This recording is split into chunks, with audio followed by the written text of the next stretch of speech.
국립대 교수의 두 얼굴. 자, 제목이 이렇게 나왔는데 교수님 이건 어떤 사건인가요?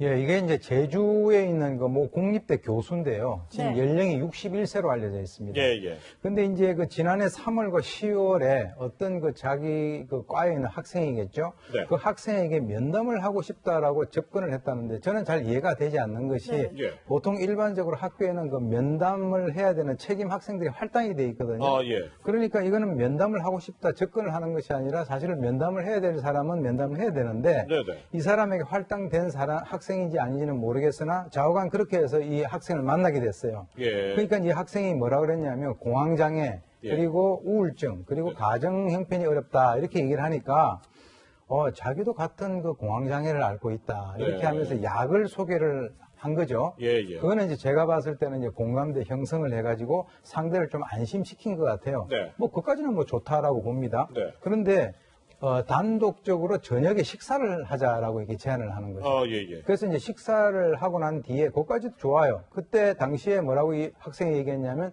저는 우울증을 앓고 있기 때문에 때로는 극단적인 선택을 하고 싶은 마음이 들기도 한다. 예. 그러니까 그런 그 생각을 하지 말라라고 얘기까지 한 것까지는 좋았는데 예. 위로 겸 상대에 대한 약점을 포착을 한 것 같아요. 네. 그래서 이제 그 노래 주점에 데려갑니다. 예. 근데 거기에서 좀 이 피해자가 좀 이상한 조짐을 보여가지고 자꾸 나가려고 하는데 네네. 이 교수는 나가려고 하는 그 제자를 지속적으로 계속 끌어당기는 것이 전부 그 CCTV에 다 찍혔단 말이에요. 아, 예, 예. 그래서 뭐라고 얘기했냐면 참 어이가 없는 것이 너를 처음 봤을 때 치마를 입고 다리를 꼰 모습이 당당해서 마음에 들었다라고 고백을 합니다. 예. 그리고 이제 뭐 노래 안주를 줬다라고 하는 거 보니까 아마 술까지 시킨 것 같은데 네. 안주를 입에 넣어주는 척 하면서 입에다가 손가락을 넣는 등 이 이상한 행위를 해서 이 그 학생은 좀- 계속 나가겠다라고 네. 얘기를 했는데 거기에 유사 성폭행까지 이루어져 가지고 이 그 교수가 안경을 고쳐 쓰는 틈을 타서 이 학생은 탈출을 했습니다. 예. 네.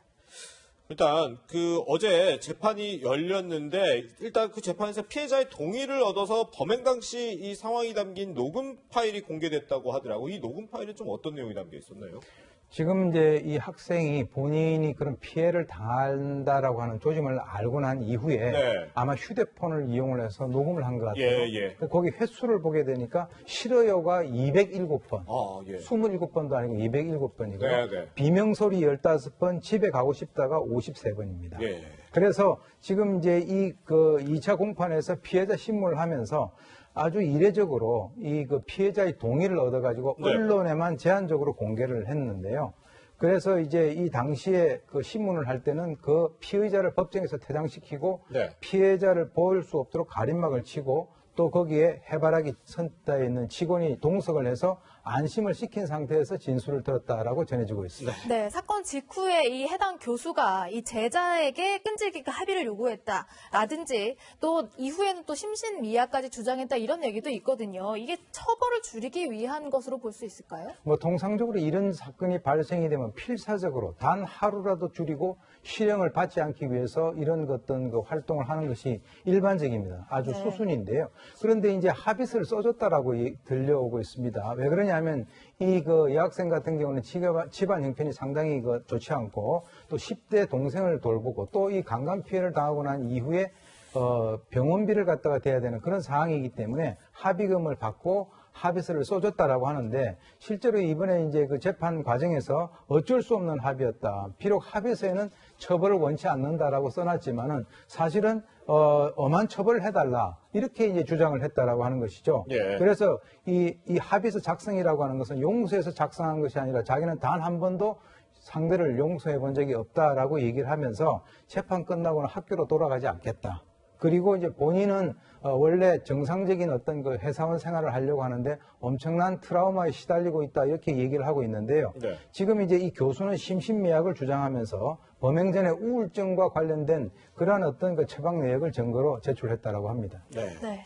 좀 짧게 여쭤볼게요. 근데 이게 당초 구속영장이 기각됐던데 직권으로 재판 중 또 구속이 됐다는 그만큼 재질이 나쁘다는 뜻이었겠죠. 네, 처음에 이제 경찰이 구속영장 신청했는데 도주 우려 또 증거인멸의 우려가 없다라고 해가지고 기각이 됐는데요. 예. 재판 과정에서 첫 공판입니다. 이 네, 진행 네. 중에서 법정 구속이 됐다는 것은 죄질이 상당히 좋지 않다. 그것은 뭐냐? 네. 사제관계인데도 이러한 것들 자기의 지위를 이용을 해서 네. 자기 그 제자의 그러한 행위를 한 전형적인 갑질 형태다. 이렇게 판단을 했습니다. 네, 어쨌든 일종의 권력형 성범죄라고 할 수 있는 교수와 제자 사이에 이런 불미스러운 일 자꾸 생겨서 안타까운 모습입니다. 오 교수님과는 여기서 인사 나누겠습니다. 고맙습니다.